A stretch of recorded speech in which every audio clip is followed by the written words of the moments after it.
ਸੋ ਗੱਲਬਾਤ ਹੈ ਜਿਹੜੀ ਉਹ ਆਪਾਂ ਅੱਜ ਕਰ ਰਹੇ ਹੈਗੇ ਇੱਕ ਜਿਹੜਾ BIA ਨੇ ਨਵੇਂ ਕੇਸ ਦਾ ਫੈਸਲਾ ਜਿਹੜਾ ਉਹ ਸੁਣਾਇਆ ਆ ਤੇ ਉਸ ਤੋਂ ਪਹਿਲਾਂ ਉਸ ਦੀ ਬੈਕਗਰਾਉਂਡ ਦੇ ਵਿੱਚ ਆਪਾਂ ਗਏ ਆ ਨੀਸ਼ ਸ਼ਾਵੇਜ਼ ਕੇਸ ਵੀ ਕਿਸ ਤਰੀਕੇ ਦੇ ਨਾਲ ਆਰਗੂਮੈਂਟਸ ਜਿਹੜੇ ਆ ਉਹ ਚੱਲਦੇ ਨੇ। ਸੋ ਹੁਣ ਜੇ ਆਪਾਂ ਅੱਜ ਦੇ ਇਸ GLL ਦੇ ਮਸਲੇ ਦੇ ਵਿੱਚ ਜੇ ਪਈਏ ਤਾਂ ਦੱਸਿਓ ਜੀ ਇਹ ਜਿਹੜਾ BIA ਦਾ ਨਵਾਂ ਡਿਸੀਜਨ ਆ 1996 ਤੋਂ ਪਹਿਲਾਂ ਵਾਲੇ ਜਿਹੜੇ ਪੇਪਰਸ ਆ ਉਸ ਨੂੰ ਲੈ ਕੇ ਇਹ ਕਿੱਦਾਂ ਜਿਹੜਾ ਉਹ ਮਸਲਾ ਫਿਰ ਚੱਲਿਆ ਅੱਗੇ। ਸੋ ਜਿੱਦਾਂ ਦੱਸਿਆ ਕਿ ਇਸ ਕੇਸ ਦੇ ਵਿੱਚ ਜਿਹੜਾ ਬੰਦਾ ਸੀਗਾ ਉਹ ਐਕਸਕਲੂਜਨ ਪ੍ਰੋਸੀਡਿੰਗ 'ਚ ਪਿਆ ਸੀਗਾ ਫਾਰਮ 122 ਦੇ ਥੱਲੇ 96 ਤੋਂ ਪਹਿਲਾਂ। ਤੇ ਇਹ ਅਪ੍ਰੈਲ 1 1997 ਤੋਂ ਪਹਿਲਾਂ ਜਿਹੜਾ ਰੂਲ ਚੱਲਦੇ ਸੀਗੇ ਉਹ ਸੀਗੇ ਕਿ US ਪੋਰਟ ਤੋਂ ਜਿਹੜਾ ਵੀ ਬੰਦਾ ਆਉਂਦਾ ਸੀਗਾ ਉਹਦੀ ਇਨਸਪੈਕਸ਼ਨ ਹੁੰਦੀ ਸੀਗੀ, ਉਹਦੇ ਉੱਤੇ 2 ਸੈਕਸ਼ਨਾਂ ਦੇ ਥੱਲੇ ਆਉਂਦਾ ਸੀਗਾ। ਇੱਕ ਸੀਗਾ 235 ਜਿਹਦੇ ਕਰਕੇ ਕਿ ਉਹਨੂੰ ਐਕਸਕਲੂਜਨ ਪ੍ਰੋਸੀਡਿੰਗ 'ਚ ਪਾਇਆ ਜਾਂਦਾ ਸੀਗਾ। ਤੇ ਹੁਣ ਕੀ ਸੀਗਾ ਕਿ ਜਿਹੜਾ ਇਹਦਾ ਫੈਸਲਾ ਉਹਨਾਂ ਨੇ ਇਹ ਆਇਆ, ਜਿਹੜਾ BIA ਉਹ ਇਹ ਕਹਿੰਦਾ ਕਿ ਉਸ ਵੇਲੇ ਜਿਹੜੇ ਵੀ ਕਾਨੂੰਨ ਦਫਾਦਾਰਾ ਚੱਲਦਾ ਸੀ ਸੈਕਸ਼ਨ 235 ਤੇ 236 ਇਹਦੇ ਵਿੱਚ ਕਿਤੇ ਵੀ ਇਹ ਰਿਕੁਆਇਰਮੈਂਟ ਨਹੀਂ ਸੀਗੀ ਕਿ ਸਰਕਾਰ ਨੇ ਟਾਈਮ ਜਾਂ ਪਲੇਸ ਲਿਖਣਾ ਵਾ। ਤੇ ਉਹ ਇਹ ਕਹਿੰਦੇ ਆ ਕਿ ਜਦੋਂ ਇਹ ਲਾਅ ਚੇਂਜ ਹੋਇਆ 96 ਚ ਉਸ ਤੋਂ ਬਾਅਦ ਹੀ ਜਿਹੜਾ ਸੀਗਾ ਰਿਮੂਵਲ ਪ੍ਰੋਸੀਡਿੰਗ ਵਗੈਰਾ ਇਹਨਾਂ ਨੇ ਬਣਾਈਆਂ ਕਿ ਸਾਰੀਆਂ ਚੀਜ਼ਾਂ ਇਹਨਾਂ ਨੇ ਮਰਜ ਕਰਤੀਆਂ ਤੇ ਉਸ ਤੋਂ ਬਾਅਦ ਰਿਕੁਆਇਰਮੈਂਟ ਜਿਹੜੀ ਉਹ ਐਡ ਹੋਈ ਕਿ ਟਾਈਮ ਪਲੇਸ ਹੀਅਰਿੰਗ ਲਿਖਣਾ 96। ਪਰ ਤੁਸੀਂ ਇਹ ਦੇਖੋ ਕਿ ਤਾਂ ਵੀ ਸੁਪਰੀਮ ਕੋਰਟ ਤੱਕ ਜਾਂਦੇ 96 ਦਾ ਲਾਅ ਬਣਿਆ ਕਿ ਟਾਈਮ ਐਂਡ ਪਲੇਸ ਲਿਖਣੀ ਆ ਤੇ ਉਹਨੂੰ ਅੱਜ ਦੀ ਡੇਟ ਦੇ ਵਿੱਚ 2023 ਦੇ ਵਿੱਚ ਉਹਦੇ ਉੱਤੇ ਫੈਸਲੇ ਹੁਣ ਆ ਰਹੇ ਆ ਕਿ ਉਹ ਜਿਹੜੇ ਲਾਅ ਦੀ ਇੰਟਰਪ੍ਰੀਟੇਸ਼ਨ ਆ ਕਿ ਫਾਈਨਲੀ ਨੀਸ਼ ਚਾਵੇਜ਼ ਦਾ ਕੋਈ ਵਕੀਲ ਏਦਾਂ ਦਾ ਨਿਕਲਿਆ ਜਿਹਨੇ ਕਿ ਇਹਨੂੰ ਚੈਲੰਜ ਕਰਦੇ ਆ ਕਿ ਇੰਨੇ ਸਾਲ ਇਹ ਦੇਖ ਲਓ ਤੁਸੀਂ ਚੈਲੰਜ ਨਹੀਂ ਹੋਇਆ ਕਿ ਮਤਲਬ ਕਿ ਲਾਅ ਉਦੋਂ ਦਾ ਬੜਾ ਚੈਲੰਜ ਹੋਣ ਨੂੰ ਤਾਂ ਹੁਣ ਜੇ 96 ਦਾ ਬਣਿਆ ਤਾਂ 98 ਵਿੱਚ ਵੀ ਲੋਕੀ ਚੈਲੰਜ ਕਰਕੇ ਉਹ ਕਰ ਸਕਦੇ ਸੀਗੇ, ਪਰ ਕਿਸੇ ਵੀ ਵਕੀਲ ਨੇ ਉਸ ਵੇਲੇ ਤਰਕ ਨਹੀਂ ਕੱਢਿਆ ਜਦ ਤੱਕ ਨੀਸ਼ ਚਾਵੇਜ਼ ਦਾ ਕੇਸ ਉਹਦੇ ਵਕੀਲ ਨੇ ਸ਼ਹਾਰੀ ਨਹੀਂ ਮਾਰੀ ਤੇ ਉੱਥੇ ਨਹੀਂ ਗਏ। ਸੋ ਉਹਦੇ ਵਿੱਚ BIA ਕੀ ਕਹਿੰਦਾ ਕਿ ਜਿਹੜੀ ਜਦੋਂ 96 ਵਾਲਾ ਲਾਅ ਪਾਸ ਹੋ ਗਿਆ illegal immigration reform responsibility act, ਤੇ ਇਹਨੇ ਕੀ ਕੀਤਾ ਕਿ ਜਿਹੜੇ ਪੁਰਾਣੇ ਐਕਸਕਲੂਜਨ ਪ੍ਰੋਸੀਡਿੰਗ ਸੀਗੀਆਂ 236 ਸੈਕਸ਼ਨ ਵਾਲੀਆਂ ਉਹਨੂੰ ਉਹ ਸਾਰੀ ਪੁਰਾਣੀਆਂ ਜਿਹੜੀਆਂ ਧਾਰਾਵਾਂ ਸੀਗੀਆਂ ਉਹਨੂੰ ਇਹਨੇ ਇਰੇਜ਼ ਕਰਤਾ ਤੇ ਇਹਨੇ ਸਿੱਧੇ ਇਹ ਕਿਹਾ ਕਿ ਨੋਟਿਸ ਟੂ ਅਪੀਅਰ ਹੋਣਾ ਚਾਹੀਦਾ ਜਿਹਦੇ ਵਿੱਚ ਕਿ ਡੇਟ ਟਾਈਮ ਪਲੇਸ ਹੋਣੀ ਚਾਹੀਦੀ ਆ। ਤੇ ਇਸ ਕਰਕੇ ਆਪਾਂ ਸੁਪਰੀਮ ਕੋਰਟ ਦੀ ਆਰਗੂਮੈਂਟ ਨਾਲ ਸਹਿਮਤ ਆ। ਹੁਣ BIA ਆ ਇਹ ਸ਼ੈਤਾਨ ਆ, ਇਹ ਦੇਖ ਲਓ ਕਿ ਸੁਪਰੀਮ ਕੋਰਟ ਦੇ ਅਗੇਂਸਟ ਤਾਂ ਜਾ ਨਹੀਂ ਸਕਦੀ, ਪਰ ਹੁਣ ਇਹ ਸਰਕਾਰ ਦੇ ਫੇਵਰ 'ਚ ਜਾਣ ਲਈ ਇਹ ਹੁਣ ਜੇ BIA ਸਿਆਣੀ ਹੁੰਦੀ ਤਾਂ ਉਹ ਇਹ ਵੀ ਕਹਿ ਸਕਦੀ ਸੀਗੀ ਕਿ ਪਹਿਲੇ ਵਾਲੇ ਐਕਟ ਨੂੰ ਇਹ ਵੀ ਅਪਲਾਈ ਹੁੰਦਾ। ਆਪਾਂ ਸੁਪਰੀਮ ਕੋਰਟ ਦੀ ਗੱਲ ਮੰਨਦੇ ਆ, ਪਰ BIA ਨੇ ਕੀ ਕੀਤਾ, ਉਹਨਾਂ ਨੇ ਆਪਣਾ ਤਰਕ ਕੱਢਤਾ, ਉਹਨਾਂ ਨੇ ਸਰਕਾਰ ਦੇ ਨਾਲ ਸਾਈਡ ਕੀਤਾ। ਉਹ ਇਹ ਕਹਿੰਦੇ ਕਿ ਜਿਹੜੇ ਨੀਸ਼ ਚਾਵੇਜ਼ ਵਾਲਾ ਕੇਸ ਆ, ਪਰੇਰਾ ਵਾਲਾ ਕੇਸ ਆ, ਇਹ 96 ਤੋਂ ਬਾਅਦ ਵਾਲਾ ਜਿਹੜਾ ਨੋਟਿਸ ਟੂ ਅਪੀਅਰ ਆ ਕਿਉਂਕਿ ਸੁਪਰੀਮ ਕੋਰਟ ਨੇ ਉਹਦੇ ਰਿਲੇਟਡ ਫੈਸਲਾ ਕੀਤਾ, ਆਪਾਂ ਸਿਰਫ ਉਹਨਾਂ ਤੇ ਅਪਲਾਈ ਕਰਾਂਗੇ। ਆਪਾਂ ਪਹਿਲੇ ਵਾਲਿਆਂ ਜਿਹੜੇ ਨੋਟਿਸ ਸੀਗੇ ਉਹਨਾਂ ਤੇ ਆਪਾਂ ਅਪਲਾਈ ਨਹੀਂ ਕਰਦੇ ਕਿਉਂਕਿ ਇਹਨਾਂ ਦੋਨਾਂ ਕੇਸਾਂ ਦੇ ਵਿੱਚ ਡਿਫਰੈਂਸ ਆ। ਉਦੋਂ ਜਿਹੜਾ ਲਾਅ ਸੀਗਾ ਹੋਰ ਸੀਗਾ, ਹੁਣ ਲਾਅ ਜਿਹੜਾ ਉਹ ਹੋਰ ਆ। ਤੇ BIA ਨੇ ਕਿਹਾ ਕਿ ਆਪਾਂ ਪਰੇਰਾ ਤੇ ਨੀਸ਼ ਚਾਵੇਜ਼ ਦੇ ਅਗੇਂਸਟ ਨਹੀਂ ਜਾ ਰਹੇ, ਆਪਾਂ ਸਿਰਫ ਇਹ ਕਹਿ ਰਹੇ ਹਾਂ ਕਿ ਜਿਹੜੇ 1996 ਤੋਂ ਪਹਿਲਾਂ ਵਾਲੇ ਕੇਸ ਆ ਤੇ ਉਹ ਜਿਹੜੇ ਸਾਰੇ ਡਾਕੂਮੈਂਟ ਸੀਗੇ ਕਿਉਂਕਿ ਉਦੋਂ ਸਰਕਾਰ ਦੀ ਕੋਈ ਜ਼ਿੰਮੇਵਾਰੀ ਨਹੀਂ ਬਣਦੀ ਸੀ ਟਾਈਮ ਪਲੇਸ ਹੀਅਰਿੰਗ ਲਿਖਣ ਦੀ, ਤਾਂ ਕਰਕੇ ਇਹ ਉਹਨਾਂ ਦੇ ਲਈ ਐਪਲੀਕੇਬਲ ਨਹੀਂ, ਉਹਨਾਂ ਤੇ ਐਲੀਜੀਬਲ ਨਹੀਂ ਹੈਗੇ। ਸੋ ਕਹਿਣ ਦਾ ਮਤਲਬ ਇਹ ਹੈ ਕਿ ਜਿਹੜੇ ਪੁਰਾਣੇ ਕੇਸ ਆ 96 ਤੋਂ ਪਹਿਲਾਂ ਵਾਲੇ ਜਿਹੜੇ ਡੀਪੋਰਟੇਸ਼ਨ ਡਿਨਾਈ ਹੋਏ ਆ ਉਹ ਨੀਸ਼ ਚਾਵੇਜ਼ ਤੇ ਪਰੇਰਾ ਵਾਲੇ ਜਿਹੜੇ ਟੈਕਨੀਕਲ ਡਿਫੈਕਟ ਲਾ ਕੇ ਆਪਣਾ ਜਿਹੜਾ ਕੇਸ ਆ ਰੀਓਪਨ ਨਹੀਂ ਕਰ ਸਕਦੇ। ਸੋ ਹੁਣ BIA ਨੇ ਫਾਈਨਲੀ ਇਹ ਕਿਹਾ ਕਿਉਂਕਿ ਨੀਸ਼ ਚਾਵੇਜ਼ ਤੇ ਪਰੇਰਾ ਐਪਲੀਕੇਬਲ ਨਹੀਂ ਆ ਤੇ ਇਹ ਆਹ ਵਾਲੇ ਬੰਦੇ ਦੀ JLL ਵਾਲੇ ਬੰਦੇ ਦੀ ਰਿਸਪੌਂਸਿਬਿਲਿਟੀ ਬਣਦੀ ਸੀ ਕਿ ਉਹ ਸਾਨੂੰ ਦੱਸੇ ਕਿ ਕੰਟਰੀ ਕੰਡੀਸ਼ਨ ਚੇਂਜ ਹੋਈਆਂ ਜਾਂ ਲਾਅ ਦੇ ਵਿੱਚ ਚੇਂਜ ਹੋਈ ਆ, ਕਿਉਂਕਿ ਉਹਦੇ ਦੇਸ਼ 'ਚ ਕੁਝ ਵੀ ਇਦਾਂ ਦਾ ਚੇਂਜ ਨਹੀਂ ਹੋਇਆ, ਲਾਅ ਦੇ ਵਿੱਚ ਕੋਈ ਵੀ ਇਦਾਂ ਦੀ ਚੇਂਜ ਨਹੀਂ ਹੋਈ ਆ। ਤੇ ਇਸ ਕਰਕੇ ਆਪਾਂ ਜਿਹੜੀ ਮੋਸ਼ਨ ਟੂ ਰੀਓਪਨ ਇਹਦੀ ਡਿਨਾਈ ਕਰਦੇ ਆ ਤੇ ਇਹਦਾ ਜਿਹੜਾ ਡੀਪੋਰਟੇਸ਼ਨ ਆਰਡਰ ਆ ਉਹ ਇਦਾਂ ਦਾ ਅੱਧੇ ਰਹੂਗਾ।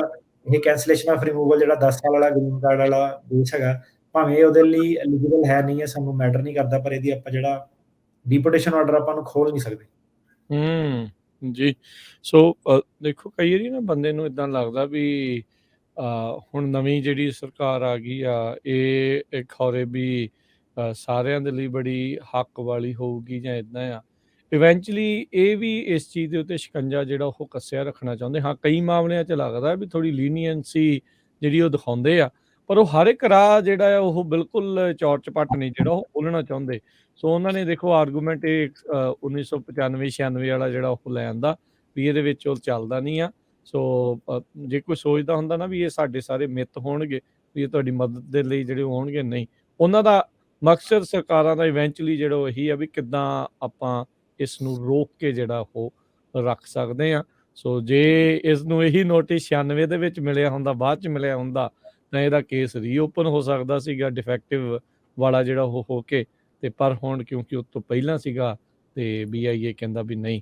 ਸੋ ਇਹ ਹੁਣ ਅੱਗੇ ਤੁਹਾਨੂੰ ਲੱਗਦਾ ਵੀ ਇਹ ਅੱਗੇ ਜਾਊਗਾ ਜਾਂ ਕੁਛ ਇਹਨੇ ਵੀ ਜਿਹੜਾ ਆ ਉਹ ਅਦਾਲਤ ਵਿੱਚ ਅੱਗੇ ਜਾ ਸਕਦਾ ਆ ਕਿ ਇਹਦਾ ਡਨ ਹੋ ਗਿਆ, ਹੁਣ ਕੰਮ ਖਤਮ ਹੈ ਇਸ ਮਾਮਲੇ 'ਚ? ਇਹ ਬੰਦੇ ਦਾ ਡਨ ਹੋ ਗਿਆ ਕੰਮ ਵਿਚਾਰੇ ਦਾ। ਇਹ ਹੁਣ BIA ਦੇ ਵਿੱਚ ਡਨ ਹੋਇਆ। ਇਹ ਹੁਣ ਉਹਨੂੰ ਫੇਰ ਦੁਬਾਰਾ ਦੇਖਦੇ ਆ ਕਿ ਸਰਕਿਟ ਕੋਰਟ ਜਾਊਗਾ, ਫਿਰ ਸਰਕਿਟ ਕੋਰਟ ਉਹੀ ਫੈਸਲਾ ਕਰ ਸਕਦਾ, ਫਿਰ ਦੁਬਾਰਾ ਸੁਪਰੀਮ ਕੋਰਟ ਦਾ ਦਰਵਾਜ਼ਾ ਤੀਜੀ ਵਾਰੀ ਖੜਕਾਇਆ ਜਾ ਸਕਦਾ ਕਿ 96 ਤੋਂ ਪਹਿਲਾਂ ਵਾਲੇ ਕੇਸਾਂ ਦਾ ਕਿੱਦਾਂ ਹੈ। ਤੇ ਹੁਣ ਗੱਲ ਇਹ ਆ ਜਾਂਦੀ ਆ ਕਿ ਜਿਹੜੇ ਇਮੀਗ੍ਰੇਸ਼ਨ ਵਕੀਲ ਆ ਉਹ ਵੀ ਬਿਜ਼ੀ ਆ, ਜਿਹੜੇ ਕਲਾਇੰਟ ਆ ਉਹਨਾਂ ਦੇ ਵੀ ਕੇਸ ਬਥੇਰੇ ਹੁੰਦੇ ਆ ਕਿ ਅਸਾਈਲਮ ਆ ਗਿਆ, ਲੱਗ ਗਿਆ, ਕਰ ਲਿਆ, ਉਸੇ ਚੀਜ਼ 'ਚ ਹੀ ਬੰਦਾ ਆਪਣੀ ਜ਼ਿੰਦਗੀ ਕੱਢ ਦਿੰਦਾ ਕਿ ਨਾਰਮਲ ਕੇਸ ਜਿਹੜਾ ਹੋ ਗਿਆ ਕਿ ਮੈਂ ਆ ਗਿਆ ਬਾਰਡਰ ਤੋਂ, ਆ ਮੇਰੀ ਕਹਾਣੀ ਆ, ਮੇਰਾ ਕੇਸ ਆ। ਤੇ ਤੁਸੀਂ ਇਹ ਲਾ ਲਓ ਕਿ 96 ਦੇ ਵਿੱਚ ਇਹ ਲਾਅ ਪਾਸ ਹੋਇਆ ਸੀਗਾ, ਕਿੰਨੀਆਂ ਡੀਪੋਰਟੇਸ਼ਨਾਂ ਲੱਗੀਆਂ ਹੋਣੀਆਂ, ਕਿੰਨੇ ਡਿਫੈਕਟਿਵ ਆਰਡਰ ਸੀਗੇ। ਸਰਕਾਰ ਹੁਣ ਤੱਕ ਦਿੰਦੀ ਰਹਿੰਦੀ ਆ 2000 ਜਦ ਤੱਕ ਨੀਸ਼ ਚਾਵੇਜ਼, ਮਤਲਬ ਕਿ ਜਦ ਤੱਕ ਨੀਸ਼ ਚਾਵੇਜ਼ ਵਾਲੇ ਵਕੀਲ ਨੇ ਆਪਣਾ ਦਿਮਾਗ ਨਹੀਂ ਵਰਤਿਆ, ਇੰਨੇ ਸਾਲ 20 ਸਾਲ ਤੁਸੀਂ ਲਾ ਲਓ ਕਿ ਕਿੰਨੇ ਹਜ਼ਾਰਾਂ ਵਕੀਲ ਆ, ਨਾਮਚੀਨ ਵਕੀਲ, ਕਿਸੇ ਦੇ ਵੀ ਦਿਮਾਗ 'ਚ ਆਹ ਸਟ੍ਰੈਟਜੀ ਨਹੀਂ ਆਈ ਕਿ ਆਹ ਚੀਜ਼ ਨੂੰ ਵੀ ਅਟੈਕ ਕੀਤਾ ਜਾ ਸਕਦਾ। ਪਹਿਲਾਂ ਤਾਂ ਏਦਾਂ ਕਿ ਜਿਹੜਾ ਵਕੀਲ ਆ ਬਿਜ਼ੀ ਆ, ਉਹ ਹੋਰ ਵੀ ਪੈਸੇ ਬਣਾ ਸਕਦਾ, ਆਪਣੇ ਸਾਲਮ ਸੁਲਮ ਦਾ ਕੰਮ ਕਰਕੇ ਪੈਸੇ ਬਣਾ ਸਕਦਾ। ਉਹ ਕਹਿੰਦਾ ਮੈਂ ਕਿਉਂ ਕਰਾਂ। ਫਿਰ ਜਿਹੜੀ ਦੂਜੀ ਗੱਲ ਇਹ ਆ ਕਿ ਇਹਨੂੰ ਸਾਰਾ ਕਰਨ ਲਈ ਜਿਹੜਾ ਕਲਾਇੰਟ ਆ ਉਹਦੀ ਵੀ ਸਮਝ ਹੋਣੀ ਚਾਹੀਦੀ ਆ, ਉਹਨੂੰ ਵੀ ਪਤਾ ਹੋਣਾ ਚਾਹੀਦਾ ਕਿ ਵਕੀਲ ਕੀ ਕਰ ਰਿਹਾ। ਤੇ ਕਈ ਕੇਸਾਂ ਦੇ ਵਿੱਚ ਕੀ ਆ ਕਿ ਵਕੀਲ ਕਹਿੰਦਾ ਯਾਰ ਮੈਂ ਹੁਣ ਇਹਨੂੰ ਸਮਝਾਵਾਂ, ਇਹਨੂੰ ਸਮਝ ਨਹੀਂ ਲੱਗਣੀ, ਉਹਨੇ ਮੈਨੂੰ ਪੁੱਛਣਾ ਕਿ ਚਾਂਸ ਕੀ ਆ, ਗਰੰਟੀ ਕੀ ਆ। ਗਰੰਟੀ ਤਾਂ ਹੁਣ ਸੁਪਰੀਮ ਕੋਰਟ ਕੇਸ ਫੈਸਲਾ ਕਰਕੇ ਦਊਗਾ, ਰਾਈਟ। ਸੋ ਇਹਦੇ ਵਿੱਚ ਕੀ ਹੈਗਾ ਕਿ ਜਦੋਂ ਇੱਕ ਵਧੀਆ ਵਕੀਲ ਨੂੰ ਵਧੀਆ ਕਲਾਇੰਟ ਮਿਲਦਾ ਜਿਹੜਾ ਕਹੇ ਕਿ ਯਾਰ ਠੀਕ ਆ, ਮੈਂ ਤੇਰੇ ਤੇ ਵਿਸ਼ਵਾਸ ਆ, ਤੂੰ ਮੇਰਾ BIA 'ਚ ਕੀ ਬਣੂਗਾ। ਵਕੀਲ ਕਹਿੰਦਾ ਕਿ ਤੇਰਾ BIA 'ਚ ਡਿਨਾਈ ਹੋਣਾ, ਉਹ ਕਹਿੰਦਾ ਕਿ ਸਰਕਿਟ ਕੋਰਟ 'ਚ ਕੀ ਬਣੂਗਾ ਮੇਰਾ ਜਾ ਕੇ, ਉਹ ਕਹਿੰਦਾ ਤੂੰ ਸ਼ਾਇਦ ਉੱਥੇ ਜਿੱਤ ਸਕਦਾ। ਤੇ ਫਿਰ ਉਸ ਤੋਂ ਬਾਅਦ ਇਹ ਹੋਇਆ ਕਿ ਸਰਕਿਟ ਕੋਰਟ ਦੇ ਵਿੱਚ ਕੀ ਅਨਬੈਂਕ, ਮਤਲਬ ਕਿ ਆਪਾਂ ਦੁਬਾਰਾ ਉਹਨੂੰ ਪ੍ਰੈਸੀਡੈਂਟ ਡਿਸੀਜਨ ਬਣਾ ਸਕਦੇ ਆ ਕਿ ਨਹੀਂ ਬਣਾ ਸਕਦੇ ਆ। ਸੋ ਉਹਦੇ ਵਿੱਚ ਕਾਫੀ ਕਿਸਮਤ ਕਈ ਸਾਰੀਆਂ ਚੀਜ਼ਾਂ ਜਿਹੜੀਆਂ ਉਹ ਫੈਕਟਰ ਇਹ ਹੁੰਦੀਆਂ। ਸੋ ਤਾਂ ਕਰਕੇ ਇਹ ਹੈ ਕਿ ਜਿਹੜੇ ਵਕੀਲ ਵੀ ਉਹ ਵੀ ਕਹਿੰਦੇ ਯਾਰ ਸਿੰਪਲ ਜਿਹੜਾ ਕੰਮ ਆਪਾਂ ਉਹ ਕਰਦੇ ਆ, ਆਪਾਂ ਟੈਕਨੀਕਲਿਟੀ 'ਚ ਕੱਲ੍ਹ ਹੀ ਪੈਣਾ। ਐਂਡ ਆਫ ਦਾ ਡੇ ਜੇ ਕਲਾਇੰਟ ਨੇ ਇਹੀ ਕਹਿਣਾ ਕਿ ਯਾਰ ਇਹਨੇ ਤਾਂ ਮੇਰਾ ਟਾਈਮ ਖਰਾਬ ਕਰਤਾ, ਮੇਰੇ ਪੈਸੇ ਖਰਾਬ ਕਰਤੇ। ਸੋ ਇਦਾਂ ਸੀਗਾ ਕਿ ਨੀਸ਼ ਚਾਵੇਜ਼ ਵਾਲੇ ਪੜਾਵ ਤੱਕ ਪਹੁੰਚਣ ਲਈ ਵੀ ਉਹਨਾਂ ਨੂੰ 20 ਸਾਲ ਲੱਗ ਗਏ ਕਿ 20 ਸਾਲ ਬਾਅਦ ਕਿਸੇ ਕਲਾਇੰਟ ਨੇ ਵਕੀਲ ਨਾਲ ਰਲ ਕੇ ਕਿਹਾ ਕਿ ਮੈਂ ਇਹਨੂੰ ਚੈਲੰਜ ਕਰਦਾ। ਸੋ 2018 ਤੋਂ ਲੈ ਕੇ 2005 ਤੱਕ ਹੁਣ ਚੈਲੰਜ ਤੇ ਚੈਲੰਜ ਆ ਰਿਹਾ। ਹੁਣ ਇਦਾਂ ਕਿ ਹੁਣ ਕਾਫੀ ਸਾਰੇ ਚੈਲੰਜ ਆ ਰਹੇ ਆ। ਹੁਣ ਆ ਜਿਹੜਾ ਕਲਾਇੰਟ ਆ ਇਹਦਾ BIA ਨੇ ਡਿਨਾਈ ਕਰਤਾ। ਹੁਣ ਇਹ ਦੁਬਾਰਾ ਸਰਕਿਟ ਕੋਰਟ 'ਚ ਜਾਊਗਾ, ਸਰਕਿਟ ਕੋਰਟ ਦੇਖਦੇ ਆ ਪ੍ਰੈਸੀਡੈਂਟ ਕੇਸ ਬਣਾਉਂਦਾ ਕਿ ਨਹੀਂ ਬਣਾਉਂਦਾ। ਅੱਗੋਂ ਸੁਪਰੀਮ ਕੋਰਟ ਤੇ ਵੀ ਮਰਜ਼ੀ ਆ ਕਿ ਸੁਪਰੀਮ ਕੋਰਟ ਨੇ 2 ਕੇਸ ਆਲਰੇਡੀ ਸੁਣ ਲਏ ਆ, ਪਰੇਰਾ ਵਾਲਾ ਵੀ ਸੁਣ ਲਿਆ ਉਹਨਾਂ ਨੇ, ਨੀਸ਼ ਚਾਵੇਜ਼ ਵਾਲਾ ਵੀ ਸੁਣ ਲਿਆ। ਹੁਣ ਹੋ ਸਕਦਾ ਕਿ ਸੁਪਰੀਮ ਕੋਰਟ ਰਿਟ ਗ੍ਰਾਂਟ ਕਰੇ, ਹੋ ਸਕਦਾ ਸੁਪਰੀਮ ਕੋਰਟ ਕਵੇ ਕਿ ਨਹੀਂ ਭਾਈ ਸਾਡੇ ਕੋਲ ਇਮੀਗ੍ਰੇਸ਼ਨ ਜੋਗਾ ਟਾਈਮ ਨਹੀਂ ਹੈਗਾ ਕਿ ਆਪਾਂ ਫੇਰ ਦੁਬਾਰਾ ਇਹ ਮੁੱਦੇ ਤੇ ਜਿਹੜਾ ਸੁਣੀਏ। ਸੋ ਦੇਖਦੇ ਆ ਹੁਣ ਕਿ ਸੁਪਰੀਮ ਕੋਰਟ ਤੱਕ ਇਹਦਾ ਦਰਵਾਜ਼ਾ ਖੜਕਾ ਹੁੰਦਾ ਕਿ ਨਹੀਂ ਹੁੰਦਾ। ਤੇ ਅੱਗੋਂ ਕਲਾਇੰਟ ਤੇ ਵੀ ਡਿਪੈਂਡ ਕਰਦਾ ਕਿ ਉਹਦੇ ਵਕੀਲ ਨੇ ਹੁਣ ਵਧੀਆ ਆਰਗੂਮੈਂਟ ਕੀਤੀ ਸੀ, ਪਰ ਹੁਣ ਹੋ ਸਕਦਾ ਕਿ ਕਲਾਇੰਟ ਕਹੇ ਯਾਰ ਮੈਂ ਮੇਰਾ ਕੇਸ ਹਰਾਤਾ, ਹੁਣ ਮੈਨੂੰ ਨਹੀਂ ਹਾਇਰ ਕਰਨਾ, ਹੁਣ ਮੈਂ ਕੋਈ ਹੋਰ ਬੰਦਾ ਹਾਇਰ ਕਰ ਲੈਣਾ ਸਰਕਿਟ ਕੋਰਟ ਤੇ।